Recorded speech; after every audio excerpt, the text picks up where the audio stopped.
Hello. Can you guys hear me all the way in the back? Yes. I love you guys too. All right, I'm going to get right into this. So I said to my husband the other day that it's become apparent to me over these last few years that the left has no idea that the world did not begin in 1776.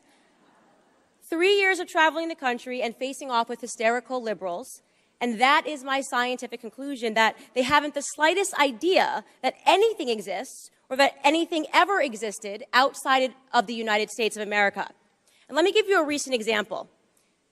You will all recall when the left, which in my opinion has morphed into a doomsday cult, feverishly and inaccurately predicting that everything President Trump says or does will end America.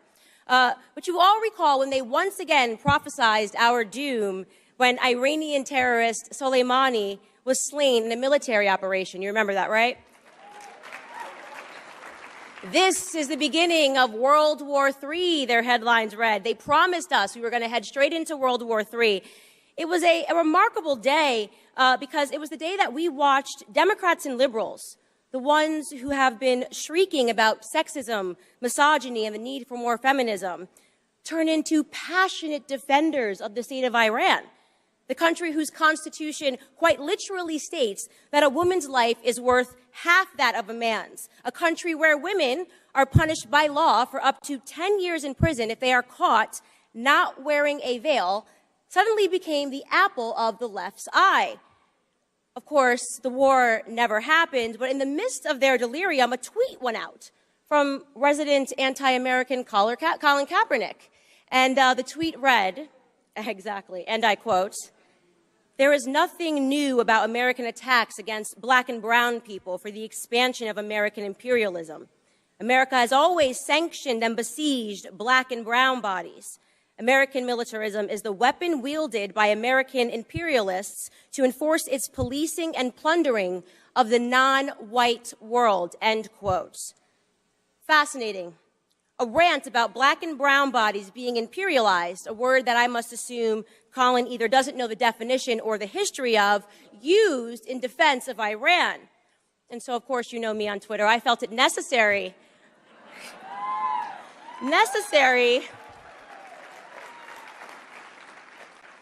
to mention to Colin, gently, of course, you know me, I'm very nice on Twitter, to mention to Colin that that particular country of brown and black bodies used to be known as Persia. And rather unfortunately for his implied thesis regarding their perpetual victimhood at the hands of white people, Persia used to be an empire, quite literally an imperial dynasty for 200 years, almost as long as America has been alive. It was once the most powerful state in the world, imperializing regions from Egypt to India, regions of, you guessed it, black and brown people.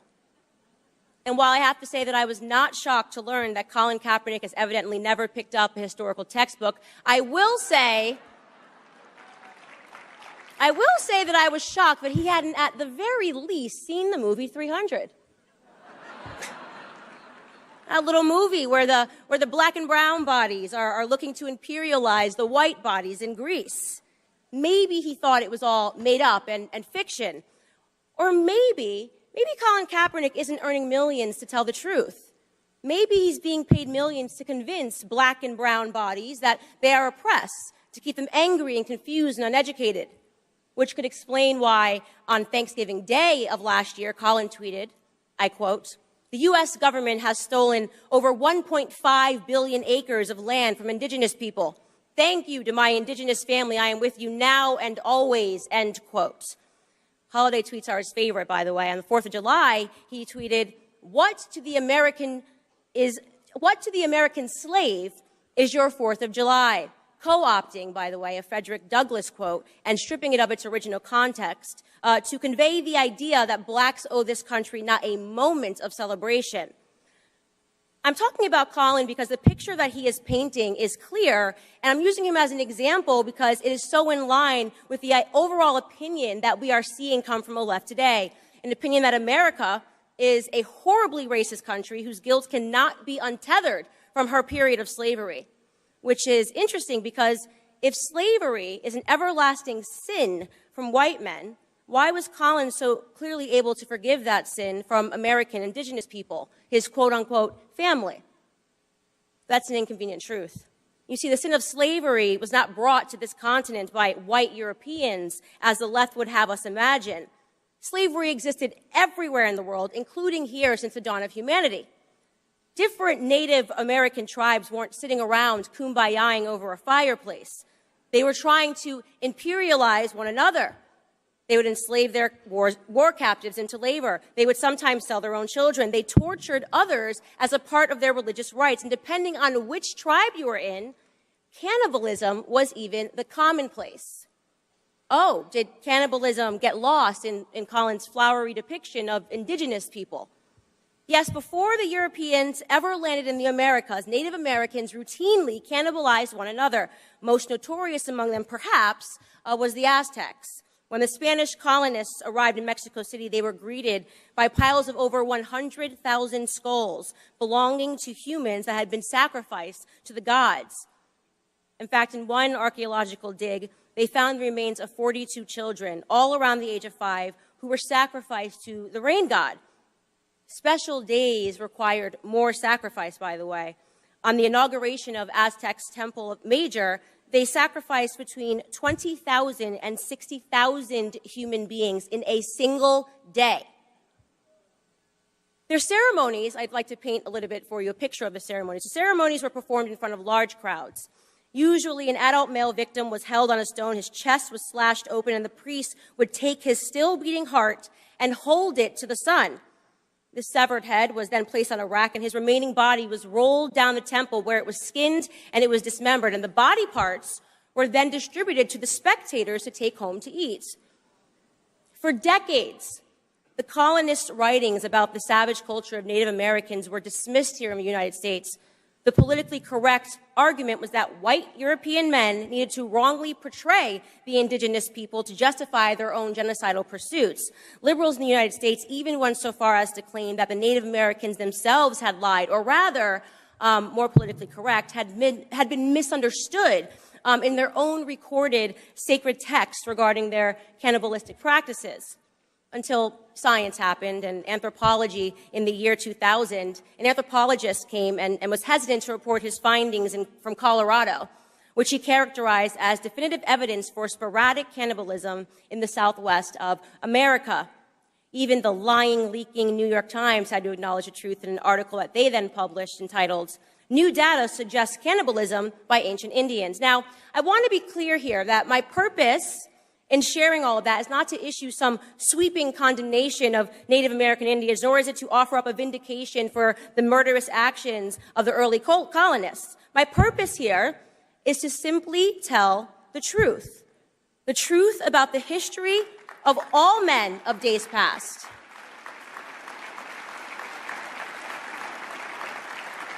The truth about the history of all men of days past, a history that is complex, ugly, brutish, immoral, and leaves no man, regardless of his skin complexion, guiltless.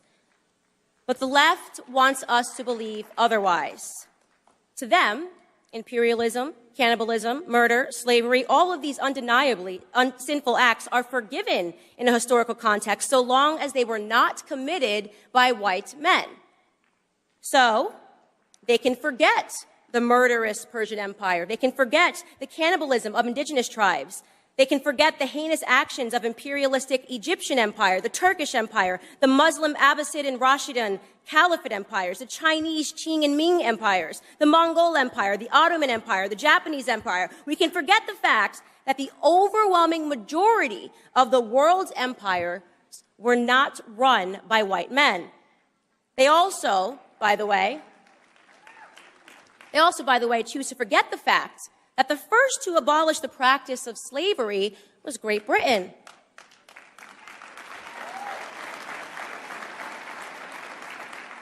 They were then followed by the French colonies, who were then followed by the United States. Centuries of slavery and 3 countries of white men led the world in ending it.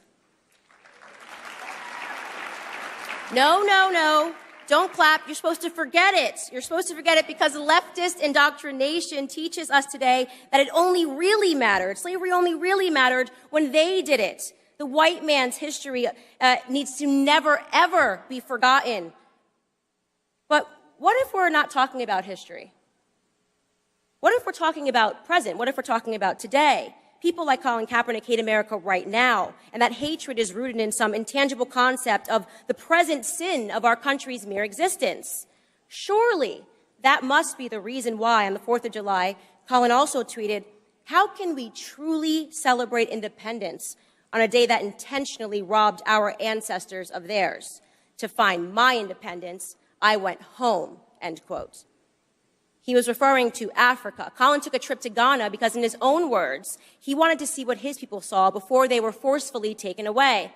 And I really want to pause and drive this point home, so let me restate it.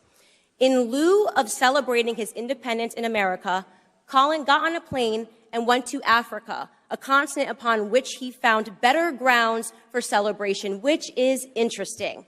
It's interesting because currently, today in Africa, there are close to 700,000 slaves, and this is going to shock the heck out of the too woke to see what's in front of them crowd, but they are not being enslaved by white people. They are being enslaved by other Africans. Child soldiers, human trafficking, forced labor all exist within the same sub-Saharan region that the transatlantic slave trade took place. African bodies are being sold today like they were being sold then, and they are not being purchased by any country of predominantly white men. It's a wonder that Colin never mentioned that in Ghana today, his beloved country of emotional reprieve from the horror of America, 20,000 children live in slavery to support the fishing industry along Lake Volta. In fact, it was leftist network CNN that covered the story last year when a boy was rescued from slavery and had explained to them that while in captivity, he was made to work tirelessly, and that if the famished children were caught trying to eat the fish, they were beaten so senselessly that they wished that they had never been born. Why didn't Colin mention any of this? Why haven't any of the alleged courageous leaders on Black issues of oppression mentioned any of this? I know, because they aren't leaders at all. They're all extortionists.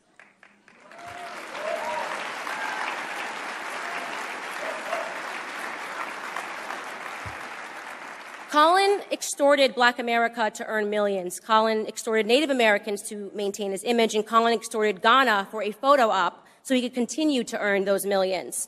But Colin wasn't the first, he isn't the only, and he certainly won't be the last. So, to Al Sharpton, Jesse Jackson, to Nisi Coates, to CNN, to the New York Times, to MSNBC and their anchors, to every single one of you race hustlers who have extorted Black pain to line your own pockets, who have blindfolded the Black youth against seeing the opportunities that lay beneath their feet here in America, in the land of the free, in the home of the brave, I say this to you.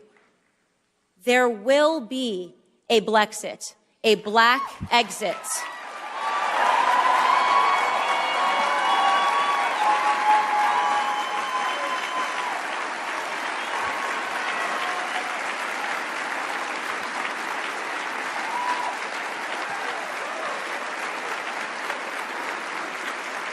You have seen how a man was made a slave. That sentence is the first half of a Frederick Douglass quote. I like it because it rings true now. I have seen how a man was made a slave. I have seen how Black Americans have been enslaved to the debate of race, how liberals, how leftists, how Democrats continue to enchain us to this inconsequential debate while robbing us blindly of our family, our faith, and our future through their abhorrent policies. You have seen how a man was made a slave. But then he continues the quotation.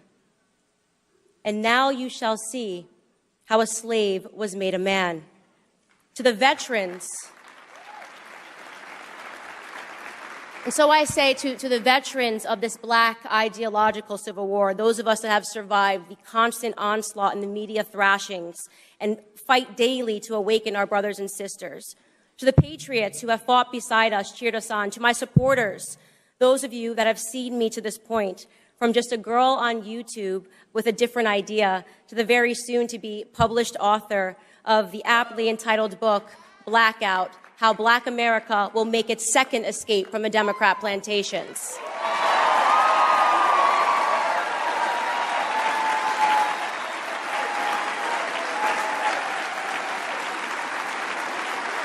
To all of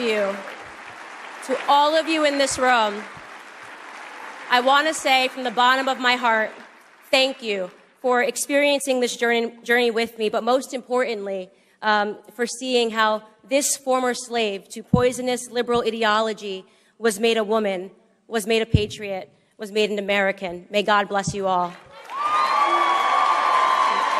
From our